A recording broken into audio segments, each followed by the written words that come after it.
ನಮಸ್ತೆ TV 24 news ವಾಹಿನಿಗೆ ಸ್ವಾಗತ. ಕುಷ್ಠರೋಗ ಪ್ರಕರಣ ಪತ್ತೆ ಹಚ್ಚುವ ಅಭಿಯಾನ ಕಾರ್ಯಕ್ರಮಕ್ಕೆ ಚಾಲನೆ. ಸಿರುಗುಪ್ಪ ನಗರದ ಸಿಡಿಪಿಒ ಕಚೇರಿಯ ಸಭಾಂಗಣದಲ್ಲಿ ಗುರುವಾರದಂದು ಜಿಲ್ಲಾಡಳಿತ, ಜಿಲ್ಲಾ ಪಂಚಾಯಿತಿ, ಜಿಲ್ಲಾ ಆರೋಗ್ಯ ಮತ್ತು ಕುಟುಂಬ ಕಲ್ಯಾಣ ಇಲಾಖೆ, ಜಿಲ್ಲಾ ಕುಷ್ಠರೋಗ ನಿರ್ಮೂಲನಾ ಅಧಿಕಾರಿಗಳ ಕಾರ್ಯಾಲಯಗಳ ಸಹಯೋಗದಲ್ಲಿ ನಡೆದ ಕುಷ್ಠರೋಗ ಪ್ರಕರಣ ಪತ್ತೆ ಹಚ್ಚುವ ಅಭಿಯಾನ ಕಾರ್ಯಕ್ರಮಕ್ಕೆ ತಹಸೀಲ್ದಾರ್ ಗೌಸಿಯಾ ಬೇಗಂ ಅವರು ಚಾಲನೆ ಕೊಟ್ಟಿದ್ದಾರೆ. ನಂತರ ಮಾತನಾಡಿ, ನಗರಸಭೆ, ಪಟ್ಟಣ ಪಂಚಾಯಿತಿ ಹಾಗೂ ಗ್ರಾಮ ಪಂಚಾಯಿತಿಗಳ ಕಸ ವಿಲೇವಾರಿ ವಾಹನಗಳ ಧ್ವನಿವರ್ಧಕಗಳಲ್ಲಿ ಕುಷ್ಠರೋಗ ನಿಯಂತ್ರಣ ಹಾಗೂ ಪತ್ತೆ ಹಚ್ಚುವ ಅಭಿಯಾನದ ಬಗ್ಗೆ ಪ್ರಚುರಪಡಿಸಲು ಹಾಗೂ ಡಂಗೂರ ಸಾರಿಸಲು ಆದೇಶಿಸಲಾಗಿದೆ. ಶಿಕ್ಷಣ ಮತ್ತು ಶಿಶು ಅಭಿವೃದ್ಧಿ ಯೋಜನಾ ಇಲಾಖೆ, ವಸತಿ ನಿಲಯಗಳ ಪಾಲಕರು, ಗ್ರಾಮ ಮಟ್ಟದ ಆಶಾ ಕಾರ್ಯಕರ್ತರು ಸಹಕಾರ ಕೊಡುವಂತೆ ಸೂಚಿಸಲಾಗಿದೆ ಎಂದಿದ್ದಾರೆ. ಕುಷ್ಠರೋಗ ಮೇಲ್ವಿಚಾರಕ ಪ್ರಹ್ಲಾದ್ ರೆಡ್ಡಿ ಮಾತನಾಡಿ, ನವೆಂಬರ್ 3ರಂದು 11 ತನಕ 2025 ಸಾಲಿನ ಕುಷ್ಠರೋಗ ಪತ್ತೆ ಹಚ್ಚುವ ಅಭಿಯಾನ ಕಾರ್ಯಕ್ರಮಕ್ಕೆ ಎಲ್ಲ ಇಲಾಖೆಗಳ ಅಧಿಕಾರಿಗಳು ಸಹಕಾರ ಕೊಡಬೇಕು ಅಂತ ಮನವಿ ಮಾಡಿದ್ದಾರೆ.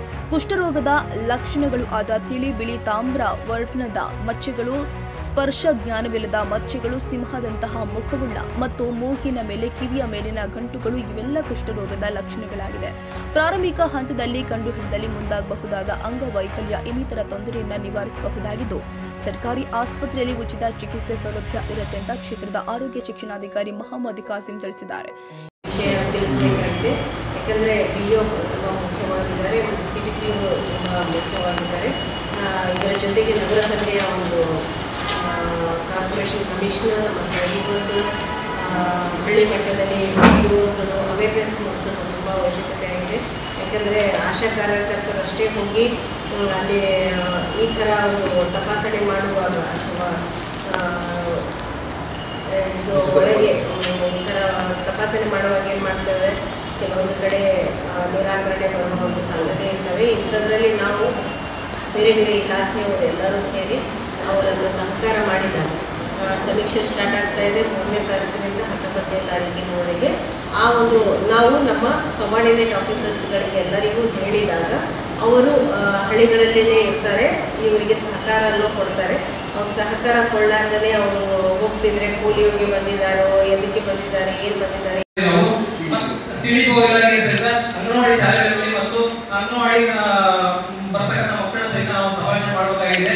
ಪ್ರತಿಯೊಂದು ಈ ಏಜ್ ಲಿಮಿಟ್ ಇಲ್ಲ, ಈ ಕಾಯಿಲೆ ಬರೋದಕ್ಕೆ ಎಷ್ಟೇ ನಾವು 2 ವರ್ಷ ಮೇಲ್ಪಟ್ಟಿರ್ತಕ್ಕಂಥ ಎಲ್ಲ ಸಾರ್ವಜನಿಕರನ್ನು ನಾವು ತಪಾಸಣೆ ಮಾಡಬೇಕು. ಸುಮ್ಮನೆ ಬಾಯಿಂದ ಕೇಳಿದ್ರೆ ಅವರು ನಮ್ಮಲ್ಲಿ ಈ ತರ ಕಾಯಿಲೆ ಮಚ್ಚೆಗಳಿಲ್ಲ, ಅದಿಲ್ಲ. ಯಾಕಂದ್ರೆ ಈ ಮಚ್ಚೆ ಯಾರಿಗೂ ತೊಂದರೆ ಕೊಡಲ್ಲ, ತಿಂಡಿ ಇರಲ್ಲ, ನೋವು ಇರಲ್ಲ, ಗಾಯ ಆಗಲ್ಲ. ಆದ್ರಿಂದ ಸುಮ್ಮನೆ ತಂಪಾಡಿ ಮಚ್ಚೆ ಬೆಳಕಾಂತ ಹೋಗ್ತಾ ಇರುತ್ತೆ. ಲಾಸ್ಟಿಗೆ ನರಗಳು ಇನ್ವಾಲ್ವ್ಮೆಂಟ್ ಆಗಿ ಅಂಗವಿಕಲತೆ ಆಗ್ತದೆ. ಬಹಳ ದಿನದಿಂದ ನಾವು ಈ ತಪಾಸಣೆ ಮಾಡಿ ಒಳಪಡ್ತಾ ಇದ್ರೆ ತೊಂದರೆ ಆಗ್ತದೆ. ಆದ್ರಿಂದ ಪ್ರತಿಯೊಬ್ಬರನ್ನ ನಾವು ತಪಾಸಣೆ ಮಾಡಬೇಕು, ಸಮೀಕ್ಷೆ ಅಲ್ಲ.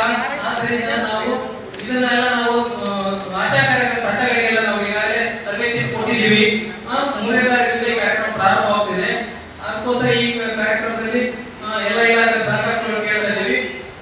ಮತ್ತೆ ತ್ವಚೆಯ ಮೇಲೆ ಬರುವಂತಹ ಕಲೆಗಳು ಮತ್ತು ಅದರ ಬಗ್ಗೆ ನರಗಳಿಗೆ ಸಂಬಂಧಿಸಿದಂತಹ ಅಂಗವಿಕಲತೆ ಏನಾದರೂ ಉಂಟಾದಲ್ಲಿ ಅದನ್ನು ಆಶಾ ಕಾರ್ಯಕರ್ತರಿಗೆ ಹೇಳುವುದು ಮತ್ತು ಯಾವ ಯಾವ ಇಲಾಖೆಗಳು ಯಾವ ಪಾತ್ರವನ್ನು ವಹಿಸಬೇಕು ಅನ್ನೋದನ್ನ ಈ ಜಿಲ್ಲೆಯಿಂದ ಆಗಮಿಸಿದಂತಹ ಕುಷ್ಠರೋಗ ಮೇಲ್ವಿಚಾರಕರಾದಂತಹ ಪ್ರಹ್ಲಾದ್ ರೆಡ್ಡಿ ಅವರು ನಮಗೆ ವಿಸ್ತಾರವಾಗಿ ತಿಳಿಸುತ್ತಾರೆ.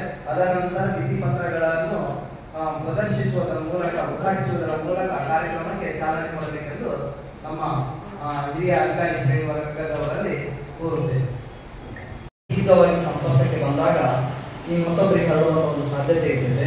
ಗೊತ್ತೇ ಆಗಲ್ಲ ಅದು ಮೈಕ್ರೋ ಬ್ಯಾಕ್ಟೀರಿಯಂ ಡೆಸ್ಲೆ ಅನ್ನುವಂಥ ಬ್ಯಾಕ್ಟೀರಿಯಾ ಯಾವಾಗ ದೇಹದಲ್ಲಿ ಹೋಗಿದೆಯೋ, ಹೋದ ತಕ್ಷಣವೇ ಅದು ಶ್ಲೇಷ್ಮದಲ್ಲಿ ಅಥವಾ ಕಣ್ಣಿನ ಜಾಗದಲ್ಲಿ ಇರಲಿಕ್ಕೆ ಪ್ರಾರಂಭ ಆಗ್ತದೆ. ಅಲ್ಲಿನಿಂದ ತುಂತುರು ಹನಿಗಳ ಮೂಲಕ, ಕೆಮ್ಮುವುದರ ಮೂಲಕ ಮತ್ತೊಬ್ಬರಿಗೆ ಅದು ಹರಡುವಂಥ ಒಂದು ಸಂಭವ ಇರ್ತದೆ. ಹರಡಬೇಕಾದಂಥ ಮುಂಚಿತವಾಗಿ ಮೈ ಮೇಲೆ ಬಿಳಿ ಬಿಳಿ ತಾಮ್ರವರ್ಣದ ಮಚ್ಚೆಗಳು ಅಥವಾ ಉಬ್ಬಿದಂಥ ಮಚ್ಚೆಗಳು, ಆ ಮಚ್ಚೆಗಳ ಮೇಲೆ ಯಾವುದೇ ರೀತಿಯಾಗಿ ಬೆವರು ಇರುವುದಿಲ್ಲ. ಮಚ್ಚೆಗಳ ಬಣ್ಣ ಬೇರೆ ಚರ್ಮದ ಬಣ್ಣಕ್ಕಿಂತ ಅದು ಬೇರೆ ಬದಲಾಗಿರುತ್ತದೆ ಮತ್ತು ಆ ಜಾಗದಲ್ಲಿ ಕೂದಲುಗಳು ಸಹ ಬೆಳೆಯುವುದಿಲ್ಲ. ಸ್ಪರ್ಶ ಜ್ಞಾನ ಇರಂಗಿಲ್ಲ. ಚೂಟಿದ್ರು ಅಥವಾ ಬೆಂಕಿಗೆ ಸ್ಪರ್ಶಕ್ಕೆ ಬಂದರೂ ಸ್ಪರ್ಶ ಜ್ಞಾನ ಇಲ್ಲದಂಥ ಮಚ್ಚೆಗಳು ಕಂಡು ಬಂದಲ್ಲಿ ವ್ಯಕ್ತಿಗತವಾಗಿ ಅದನ್ನು ತೋರಿಸ್ಕೊಳ್ಳಿಕ್ಕೆ ಹಿಂಜರಿತಾ ಇದೆ. ಇವತ್ತಿಗೂ ಸಹ ಒಂದು ಸಮಾಜದಲ್ಲಿ ಕೀಳರಿಮೆ ಮನೋಭಾವ ಇದೆ. ಅದನ್ನು ಸ್ವಯಂ ಪ್ರೇರಿತವಾಗಿ ಮಚ್ಚೆಗಳು ಇದ್ದಂಥವರು ಬಂದಾಗ ಇಂಥ ಒಂದು ರೋಗ ಜಲ್ದಿ ಪತ್ತೆ ಹಚ್ಚಲಿಕ್ಕೆ ಮತ್ತು ಚಿಕಿತ್ಸೆಗೆ ಒಳಪಡಿಸಲಿಕ್ಕೆ ಸಾಧ್ಯ ಆಗ್ತದೆ. ನಾವು ಎಲ್ಲ ಅಧಿಕಾರಿ ವರ್ಗದವರು ಸಹಕಾರ ನೀಡ್ತೀವಿ. ಇದೇ ವೇಳೆ ತಾಲೂಕು ಪಂಚಾಯಿತಿ ಕಾರ್ಯನಿರ್ವಹಣಾಧಿಕಾರಿ ಪವನ್ ಕುಮಾರ್ ಎಸ್ ದಂಡಪ್ಪನವರ್, ಹಿಂದುಳಿದ ವರ್ಗಗಳ ಕಲ್ಯಾಣಾಧಿಕಾರಿ ಕೆ ಮಲ್ಲಿಕಾರ್ಜುನ, ತಾಲೂಕು ಹಿರಿಯ ಆರೋಗ್ಯ ನಿರೀಕ್ಷಣಾಧಿಕಾರಿ ಎಚ್ ಭೀಮರಾಜ್, ಇನ್ನಿತರ ಇಲಾಖೆಗಳ ಅಧಿಕಾರಿಗಳು, ಸಿಬ್ಬಂದಿಗಳು ಹಾಜರಿದ್ದರು. ಹೊಂದಿರಪ್ಪ, ಸಿರುಗುಪ್ಪ, ಟಿವಿ 24 ನ್ಯೂಸ್. ಕನ್ನಡಿಗರ ಮೆಚ್ಚಿನ ನಿಮ್ಮ ಟಿವಿ 24 ಕನ್ನಡ ನ್ಯೂಸ್ ವಾಹಿನಿ ಇದೀಗ ಟಿವಿಯಲ್ಲಿ ಲಭ್ಯ. ಕರ್ನಾಟಕ ಮತ್ತು ದೇಶ ವಿದೇಶದ 360 ಡಿಗ್ರಿ ಸುದ್ದಿ ಹಾಗೂ ಉತ್ತರ ಕರ್ನಾಟಕ, ಬೆಳಗಾವಿ, ಬಾಗಲಕೋಟೆ, ಧಾರವಾಡ, ಹಾವೇರಿ, ಗದಗ, ಬಿಜಾಪುರ ಜಿಲ್ಲೆಯ ಕ್ಷಣ ಕ್ಷಣದ ವಿವರವನ್ನ ಪಡೆಯುವುದಕ್ಕೆ ಟಿವಿ 24 ಕನ್ನಡ ನ್ಯೂಸ್ ವಾಹಿನಿಯನ್ನ ಲೈಕ್ ಮಾಡಿ, ವಿಡಿಯೋಗಳನ್ನ ಶೇರ್ ಮಾಡಿ, ಕಮೆಂಟ್ ಮಾಡುವ ಮೂಲಕ ನಮ್ಮ ವಾಹಿನಿಗೆ ಸಹಕಾರ ನೀಡಿ ಮತ್ತು ಚಾನೆಲ್ ಅನ್ನ ಸಬ್ಸ್ಕ್ರೈಬ್ ಮಾಡಿ. Thank you.